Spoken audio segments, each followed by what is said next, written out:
today. I am Josie, and I am the founder of Girl Plus Kingdom TV and Ministries, and also the Crown Adjuster.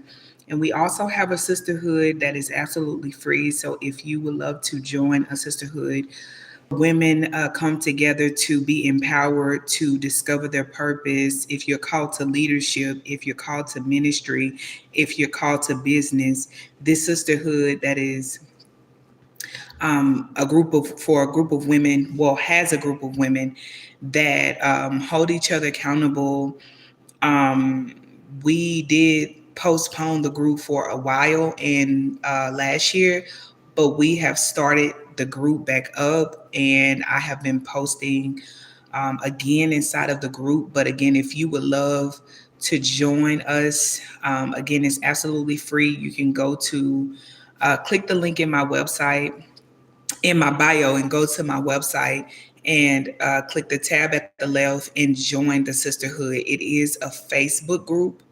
But again, I'm sharing all the wisdom, the tips, the nuggets to help you so that you can step into your destiny, so that you can break free from the cycles of defeat and setback that the enemy has placed over your bloodline, okay, and over you.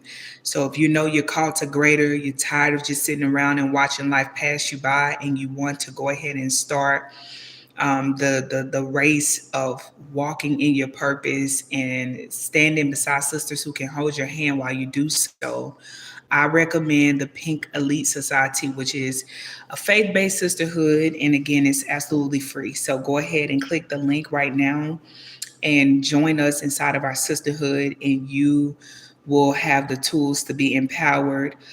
Stuff that I do not post on YouTube will be posted inside of the sisterhood. We will have upcoming events as the Lord lead me to release events. We will talk about femininity, relationships, purpose, destiny. We will talk about different topics. So you want to go ahead and lock in. It's absolutely free. And so you have nothing to lose when you join the sisterhood. It's going to bless you, help you to become the woman that God has designated you to be. Hey, ASAP Summit, thank you. Welcome everybody into today's live. Welcome, welcome, welcome. I am from Texas. And so, again, join the sisterhood is thank you. Join the sisterhood again is absolutely free. And welcome Osmar. Welcome everybody. Welcome, welcome, welcome from all over the world. If you guys are watching this, let me know where you are watching from. Thank you for complimenting my hair, Brinley. Hopefully I said your name right, Brinley. Um, hey Ivy. Let's see who else tuning in. Who else is tuning in, watching from all over the world? I think you like Moon. Um, I don't know what you mean by that. I don't know what you mean by that, but join the sisterhood, y'all. It's absolutely free. If you love the content that I pour out on YouTube, then you would absolutely love the sisterhood. Um, and you can click the link in my bio if you want to join the sisterhood. Again, it's free. And I just pour wisdom and knowledge into you. And you will also have a chance to work with me if you are trying to discover your purpose and step into your leadership role. You want to launch forward into what God has called you to. This is the sisterhood that'll help you do that. But this today's topic is going to be about how I learned femininity. It seemed like I bloomed later in life, but I think God is strategic with everything concerning us and our destiny. And there's no such thing as late, okay? We think we're late, but God knows exactly the time. Excuse me. God knows our timing. He knows our seasons. He knows everything about us. And when we think we're late or arrive late in life, God has a way of showing you that you are actually on schedule. And so we're not talking about that today, but I felt led to say that. Um, and I pray that today's message bless you. You're welcome, Avi. Thank you for joining, everybody. And so I learned femininity tips after my divorce. I learned how to walk as a woman. Thank you, Brinley. God bless you. I learned to walk as a woman of poise, a woman of character after my divorce. I already had substance, right? But sometimes we don't know how to use what we have. Sometimes we have to learn by the mistakes and the things we go through in life. And so when I got divorced, and I tell my story because I know somebody else out there may be going through the very things that I have already walked out of and overcame. And when I came out of the divorce, I had to rediscover parts of me that I did not know. I had to go through a process of learning who I am as a woman almost over again. And I'm grateful that what should have broke me actually blessed me and positioned me to be at a better place within myself. Like I'm better because I began to say, okay, this is my second round. What am I doing wrong? What do I need to work on? What are some things that I have been struggling with? I got a therapist. Okay. I began to go to therapy, seeking advice from somebody who understands the psychology of the mind, the way that our brains work. So I started noticing how when I entered into a courtship or I started dating a young man, and when I seen how he loved and treated me, it made me, thank you, Brinley, love you. When I began to date this young man, it began to show me. I began to see areas of myself where I needed growth and improvement, and so I started to really work on. Um, just being more soft and more gentle. I started working on, I started practicing and working towards um, speaking with a more kind demeanor, okay? Because when you grow up and you've been taught by strong Black women, you get that same demeanor. But that demeanor does not get you anywhere in life, okay? That strong sense, I got it, I'm independent, I can do it all by myself. While it's not necessarily bad, but it comes with downsides. It comes with you know, just it just shows that you have areas where you need to grow and improve. And while I was thinking I was good, I was already knowing my purpose. I had already known, who I was and everything, but I was lacking in the department of walking boldly into my femininity. And so when the Bible says that a gentle and quiet spirit, a woman that has a gentle and quiet spirit is precious in the sight of the Lord, that is a tool that I noticed that I did not have. But for what it's worth, I could say like the relationship I was in, it did make me hard because I was always fighting to prove myself. I was not able to just rest and just be me. I was not able to just flow as a woman. And I noticed that some of it did have, part of it did have something to do with the person that I was with. Okay. I did not respect him. I struggled to submit. I struggled to be gentle. I struggled to be kind.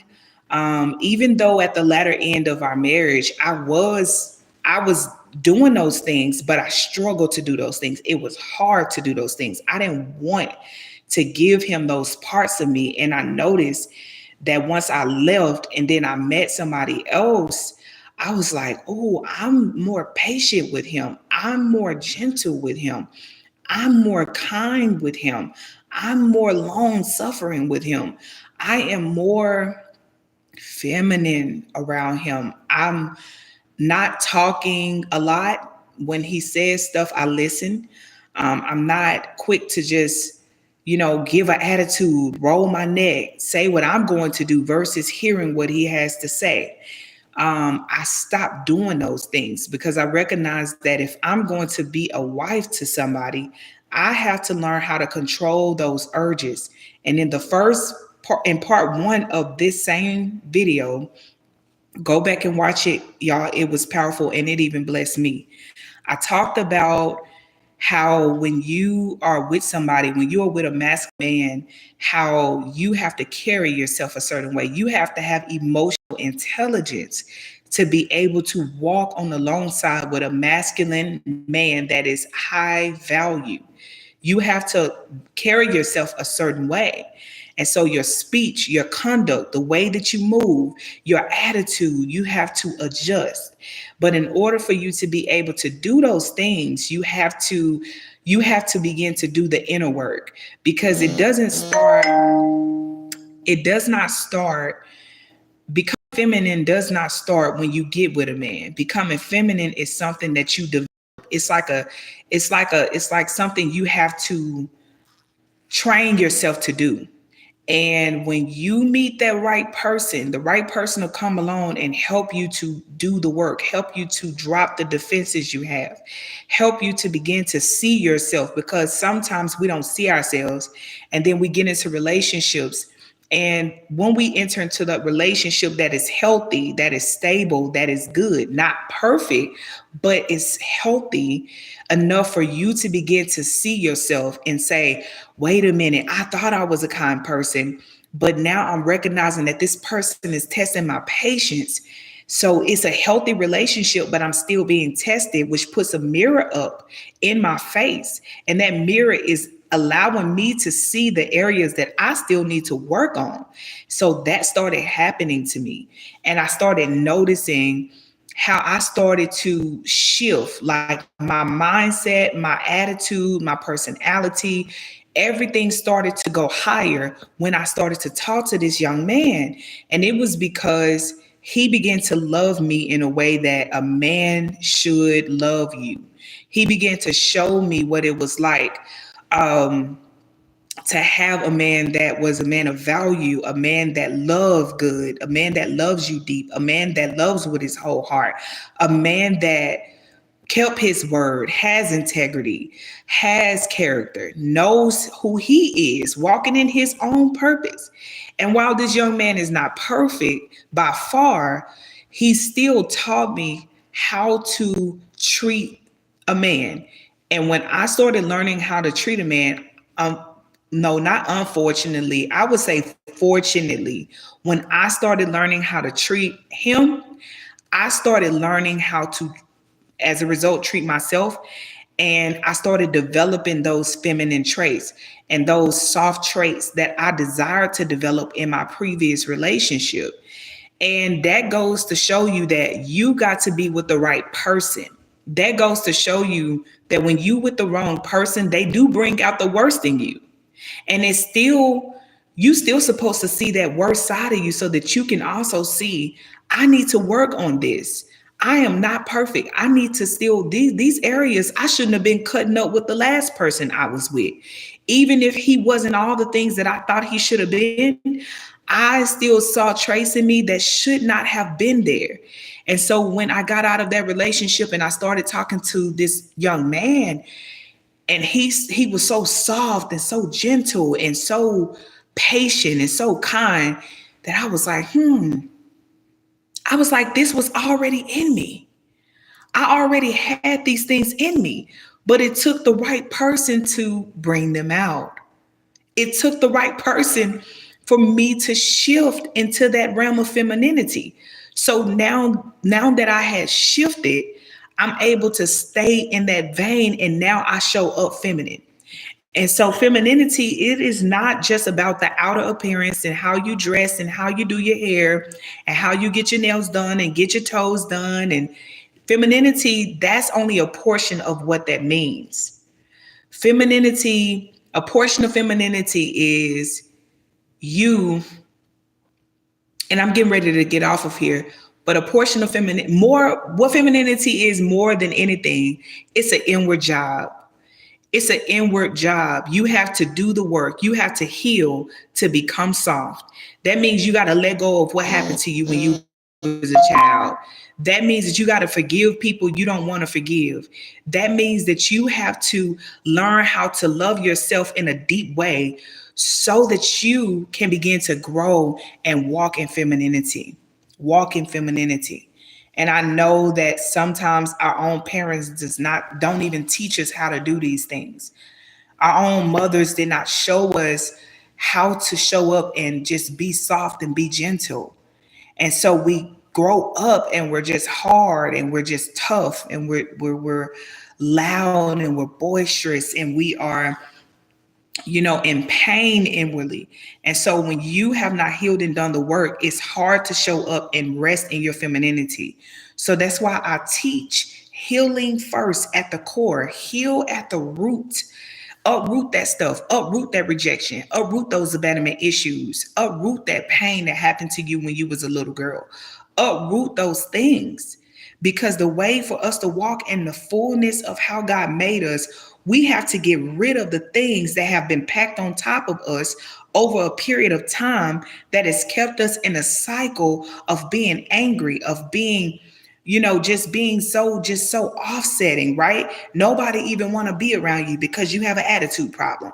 Nobody wants to be around you because you're nasty. Your attitude is nasty.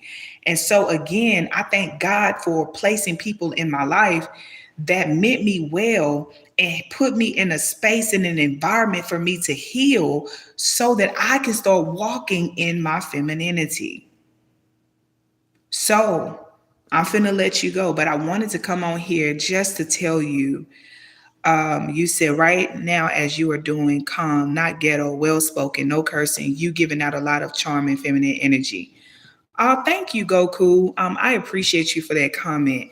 Um, it took work. It took patience and practice. It took for me to do the inner work and for me to have a desire to be better. I did not want to be labeled as an angry black woman. I did not want to be labeled as a woman who was hard to be around because I had so much animosity in me. I was so angry and so upset at everything to the point to where I couldn't get along with people. I would get people would come into my life and wouldn't want to stay because I had not grown up and matured and healed and did the work. And it showed up in my relationship. It's one of the reasons why my marriage did not last long. Why? Because I did not have self control. I did not have emotional intelligence enough to be able to self regulate when my ex husband was doing things that I did not like and agree with. And instead of turning within, I looked at him like he was the problem. And of course, he had his own issues, but it was me. It was me too. It wasn't just him, it was me too. And so you got to take accountability. Y'all got to take accountability. You got to be able to say, I'm the problem. That's where help start. When you notice that you are the problem and that you need to work on yourself and that you got issues that's deep level, deeper than a sea. Sometimes our pain runs deep and we need to have a safe place and a safe space to heal. And so with that being said, that I teach femininity so that you can heal. I don't teach it so you can get a man. Now, if you do the work, of course, getting a man will be easy for you. Getting a man and having a partner will be easy for you because you have the tools to be able to do that. But it does not start with getting a man. I don't promote femininity just so you can be in a relationship. I promote femininity because it's time for us as women to walk in the essence of how God has made us. You're supposed to cry. You're supposed to be gentle. You're supposed to be a nurturer. That's your nature. God made you that way. And I know life has thrown a lot of stuff at you to the point to where you do not want to walk in that. But I'm telling you that if you give yourself the grace and the patience to walk through your healing journey, I am telling you, you will look up and find yourself just flourishing in life because the character traits you'll have as you build up your essence of a woman and as you begin to heal from the inside and work, the doors that are open for you, the people that you will meet, the relationships that you will build, the godly kingdom man that you're going to have in your life, it's going to blow your mind. It's going to blow your mind. And like I told you, and now, well, I'm gonna say this first. Like I said before, there is a man of God that literally introduced me to a level of healing and just freedom that I didn't even know I needed.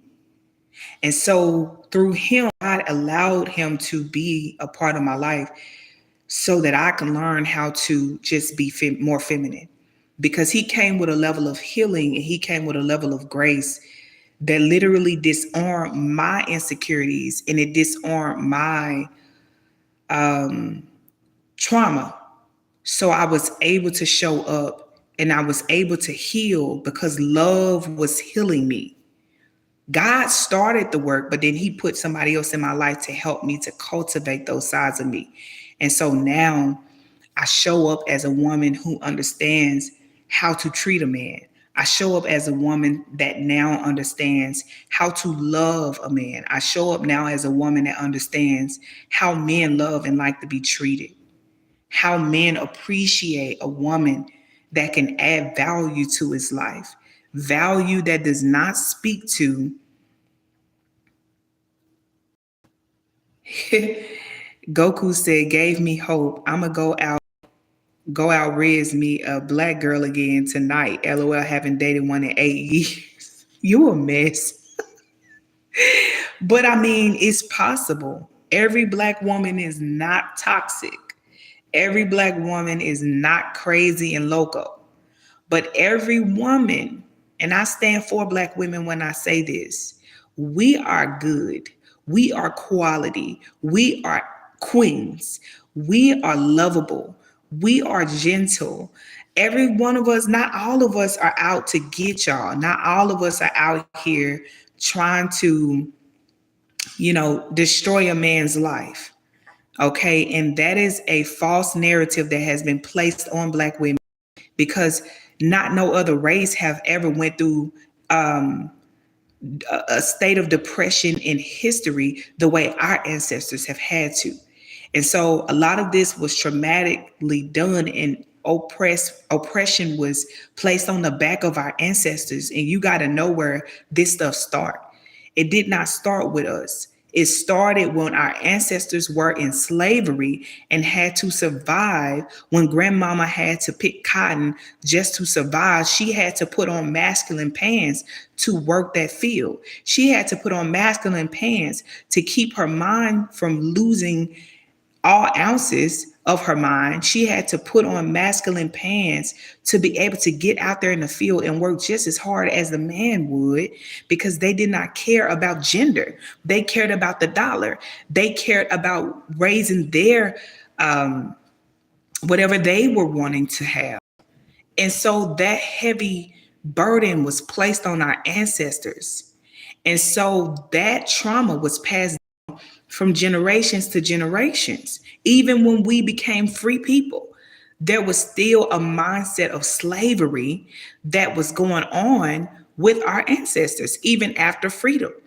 And so that passed down to through generations. And so that is why we have a system of women that have to, we just built different. Black women are just built different. And unless we are taught to do the work, to heal, to overcome, to challenge that version of ourselves, that angry version, that mad and upset version, that version that will spaz out and pop off on you if you get to, and if you come at me sideways, I'm gonna tell you who I am. I'm gonna show you I'm about life. A lot of black women have that thing about them, but not just black women, black men do too. It's just that as a black woman, because we are nurturers and because we tend to show our emotions more, you guys can see it in us a little bit more, but it's in black men too. And so I speak for the black woman to say that we are not damaged goods. We are good. We are the epitome of greatness, of excellence. We are royalty. And so when you find you a good one, keep her, because it's hard to come by.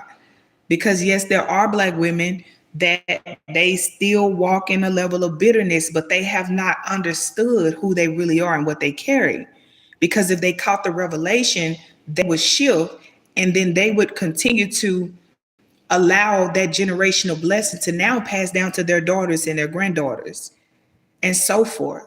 And so I'm here to break the paradigm and break the cycle and break the label and the stigma that has been placed on the back of Black women. I'm here to shift that system.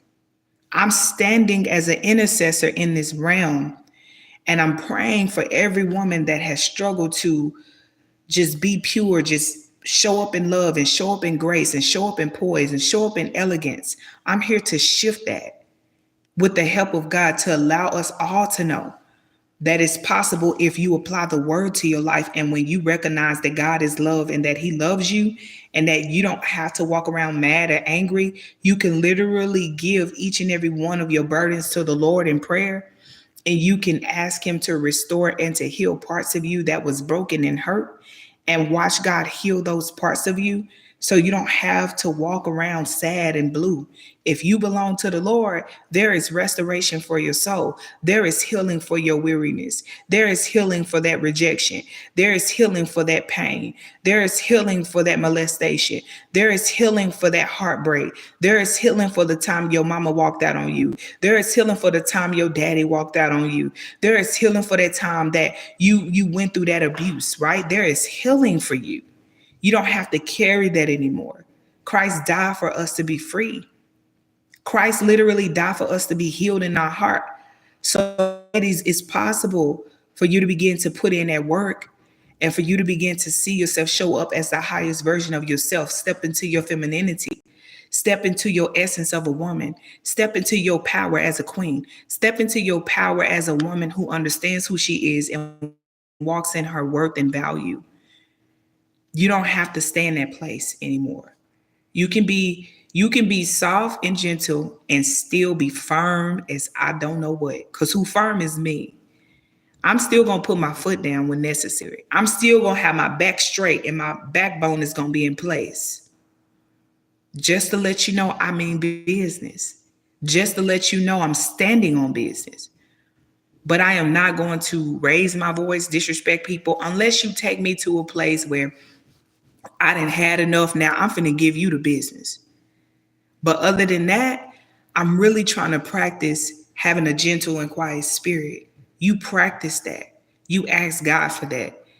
You ask God to also send you a man that won't wreck your nerves. Ask God to send you a man that won't destroy you. Ask God to send you a man that can help you heal parts of you, that so that you can be that soft version of yourself. Ask God and pray that when he sends you your husband, that this man is equipped to be able to walk with you and handle the grace that's on your life. Ask God to send you a man that has patience and kindness and gentleness, the fruit of the spirit. So whatever areas you're lacking in, that man, God can send you somebody who can help you in those areas. And it won't just be by words, it'll be by him literally showing up. So I love you guys. I've been on here way too long. God bless y'all, and I will see y'all in another video. Love y'all.